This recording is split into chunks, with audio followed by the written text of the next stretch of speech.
Labing gamahanan nga Dios, nagapasalamat kami nining buntaga nga ikaw nagapanalangin karon sa tanan nga nagapaminaw ning maong programa. Salamat nga ikaw pabilin nga mao sa gihapon ang kagahapon karon og sa walay katapusan. Nagampo ko nga ang panalangin karon mudangat Ginoong Dios sa tanan nga dunay panginahanglan og ang pagtuo imong pasidunggan, Ginoo. Daghang salamat pinagi sa pangalan ni Kristo Jesus among Ginoong manuluwas. Amen ug amen. Praise God. Mayong buntag sa atong makaigsunan nga nagapaminaw kanunay ning atong tulmanon Worship on Air, no? Kini nga programa gi paluyuhan sa Throne of Grace Global Fellowship nahimutang sa May Gonzales Simino Building 4 Tubod Highway, Iligan City. Kini ang alagad sa Dios si Pastor Rudy Isik, ang senior pastor sa Throne of Grace Global Fellowship. Kung ikaw na adri sa Iligan City, ako kang imbitahon sa panagtigom karong adlaw diha sa Throne of Grace Global Fellowship. Magsugod makaigsuran 9 o'clock karong buntag unyang gabi. Wala tay service karong gabi. Wednesday na tay serbisyo 6 o'clock magsugod. Ang atong youth service gibalhin nato sa Friday 6 o'clock. So salamat sa Dios ang tanan nga mga kaigsunan nga gusto mo sinati sa presensya sa Ginoo. Igsoon og higala ako kang imbitahon pakigduyog, pakigambahan sa katawhan sa Dios sa pagsimbag, pag-awit sa atong buhi nga Dios.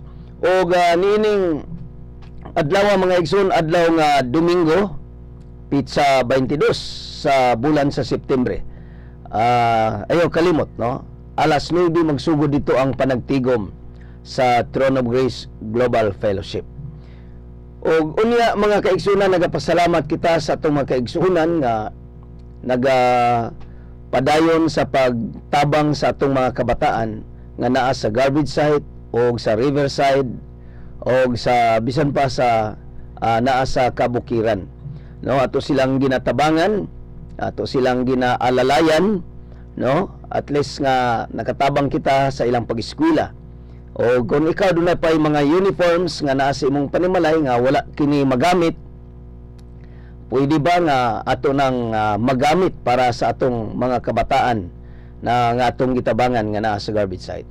Aduna kitay kapin sa gatos mga kaigsunan og daghan pang nagalinya sa scholarship program nga nagapaabot nga sila maabutan usab sila sa ilahang turno nga mahimong scholar sila. So welcome kayo ang inyong mga tabang. Dunay usa ka negosyante mingon siya ang tanang sikanier siya mo imubayad sa sinak-an. Na naman na sa public school ang sinak-an mga kaigsunan gamay lang, no? Gamay kung moabot og napulo mga 4,000 plus siguro ang mga mabayad niya. So mga kaigsunan, mo kini ang atuang gitawag og misyon, mao ang pagpadala sa mga kabataan ngadto sa edukasyon, no? Edukasyon ang atong misyon para sa kausaban, sa kaugmaon sa kabataan. So mo kana mga kaigsunan, unya ang atong ultimate objective is community transformation. Ma-transform ang komunidad one child at a time. No, dili man nato ma-transform automatically nga the whole community ma-change, kundi ang atong contribution ngadto sa next generation kini maoy magdala og changes sa community. So community transformation kini nga tuang gidagan karon mga igsoon. Madto kita sa mensahe sa pulong sa Dios nga mabasa dinhi sa John chapter 14 verse 30. Nagaingon ri, hereafter I will not talk much with you, for the prince of this world comes and has nothing in me, and has nothing to do with me. Na other translation.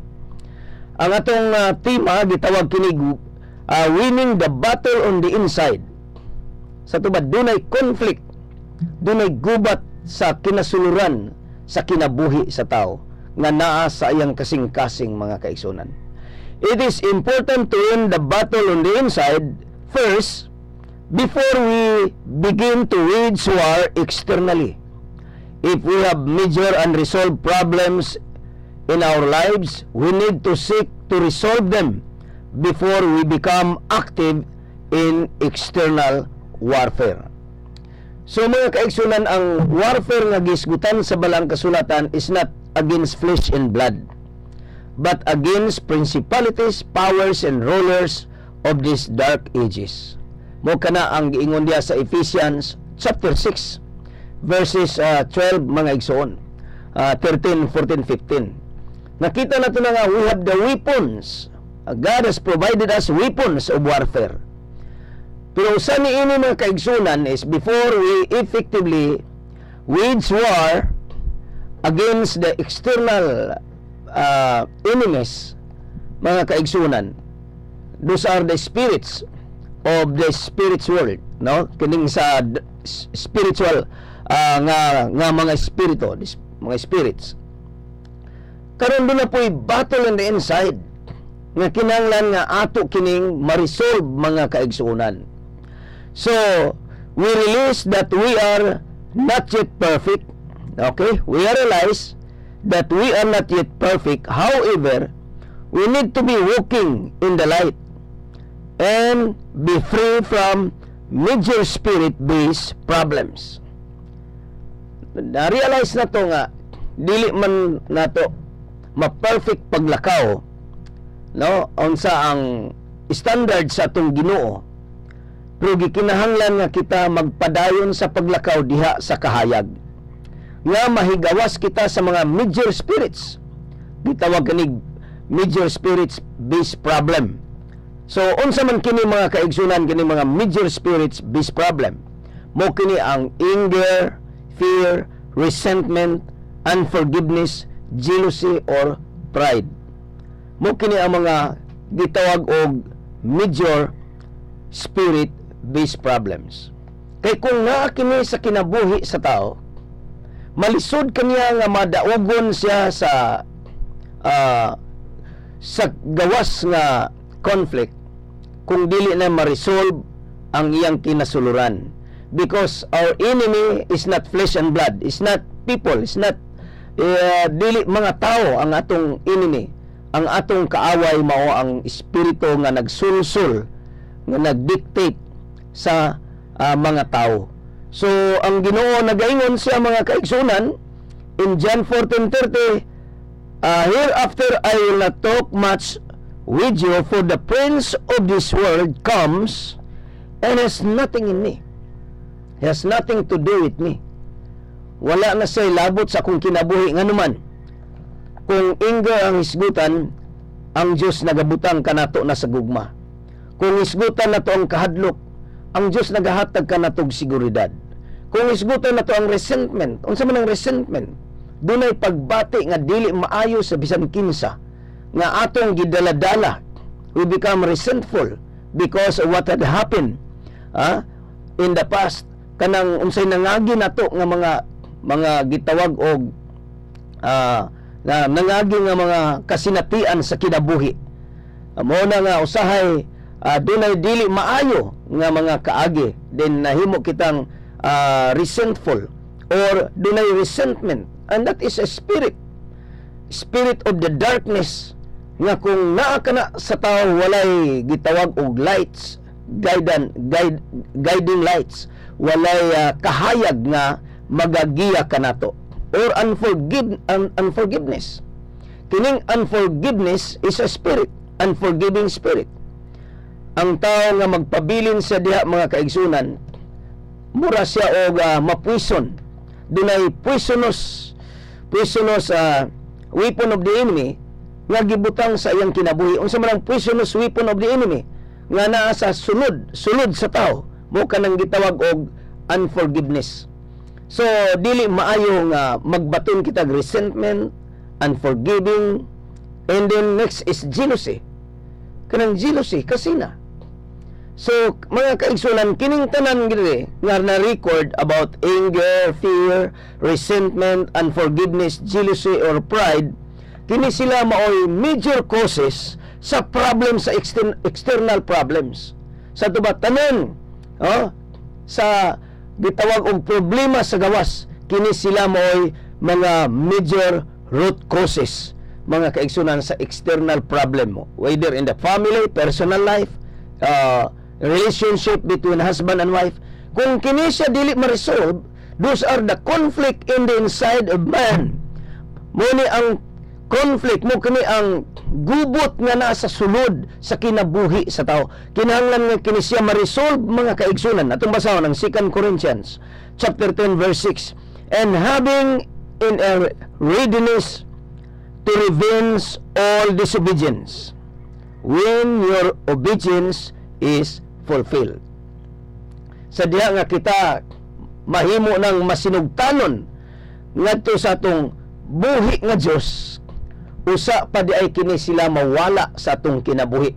Kining gitawag og major spirits based problems nga nagdalag conflict in the inside of a person, naa sa sulod sa kinabuhi sa tao. Those are personal negative emotions need to be dealt with. Kinahanglan nga ato kining ma-deal, mga kaigsunan. Kinahanglan nga ato kining maatubang. Dili kini usa kini ka realidad, mga kaigsunan, og dili kini mawala sa atong kinabuhi because those are spirits. Tungod kay sila mga espiritu o kini sila maoy nagdominate sa kinabuhi sa tao. Busa we need Jesus Christ. Siya maoy atong gitawag og tighatag og kagawasan. Ingon ang John chapter 8 verse 32, you will know the truth and the truth will set you free. So gusto sa Dios nga doon na kita'y freedom. Freedom from the spirit of anger, freedom from the spirit of fear, freedom from the spirit of resentment, and freedom against the spirit of unforgiveness, jealousy, or pride. Kining tanan, mga kaigsuunan, makabaton kitag freedom when Christ will come, will get inside, or if we will allow Christ to sit in our hearts. So these things gives ground for the enemy to knock us out of the battle. Kung naakita ini nga mga kinaiya, nakita ini nga mga espiritu, mo na hinungdan nga daghan kayo mga pamilya na nga bungkag, daghan kaayo nga personal nga kinabuhi, mga negosyo, wala na makapadayon, or simbahan, wala na makapadayon, tungod ining gitawag og spirit-based problem nga naa sa kinabuhi sa tao. So, may mong grounded ang tao sa espiritu or grounded sa pulong sa Diyos. And I would like to recommend to you the Word of God, to be grounded in the Word of God. Kinahanglan nga kita grounded sa pulong sa Ginoo. Yung sa Apostle Paul, we must be rooted and grounded, established. Kinahanglan nga malig-on diha sa pulong sa Dios. You need to be grounded in a good understanding of your authority in the Lord and the legal defeat of Satan. What do you mean by legal defeat of Satan? Ang legal defeat of Satan is not because you are very good in casting out demons or you rebuke the devil. It is because of what Jesus has done on the cross of Calvary. That is the legal work, the legal defeat of Satan. Mo kana nga ang kapildihan niya, it's by the blood of Jesus that shed on the cross of Calvary. So don't be ignorant of Satan's devices, because ignorance excuses no one. My brothers and sisters, let's get to know the Word. Let's be grounded in the Word of God. Be rooted in the Word of God. Get to know the Word. Get the Word of God. Read the Word of God. Memorize the Word of God. And pray to the Holy Spirit. Mga kaigsunan, those are our encouragement this morning. And I believe, praise the Lord, may buhaton ang Diyos sa imong kinabuhi. Now, kung ikaw naay ni nga problema, anger, kung nakaning problema ang kasuko, kahadlok, dunay resentment, pagbati nga dili mayo, dili magpasaylo, masinahon o garbo, kung kini mga kaigsunan naa kanimo, let's come to the Lord today and we will ask the mercy of God. We will ask His grace to come upon us and to help us to be set free from all of this spirit-based problem, major spirit-based problem. Now, I want you to close your eyes and please agree with my prayer this morning, because I believe God is alive, God can hear us, and God is able to deliver us from that major spirit-based problem nga naghatag og hasol sa atong tagsa-tagsa ka kinabuhi.